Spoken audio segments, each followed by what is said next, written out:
Are you looking for some kid-friendly ways to get the children in your children's ministry involved in what God's doing around the community and around their world?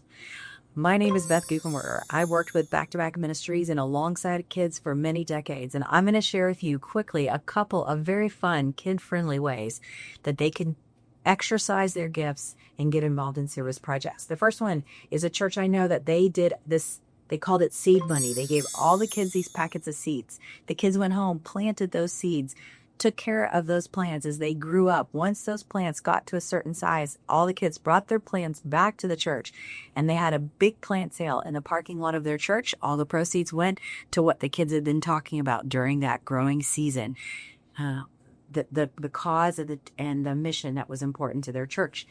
Another organization, another church did it like a book swap where the kids were asked to bring in any books that they were done reading in their house in sets of 2. So they could bring in 2 or 4 or 6 or 8. They put all the books in the middle of the room, and for every 2 books you brought, you got to take 1 home. So it was very motivating for kids to bring books home. They all went home with free books. With all that was left over, or 50% of the books that were brought in, they donated those to a local library that needed new children's material. It was a really easy way for kids to get involved. There was a young man who did like an Xbox tournament where he hosted a tournament in his local elementary school and had a $10 entry fee. And then he talked at that tournament about something that he was very passionate about. He was able to raise $410 for orphaned and vulnerable children.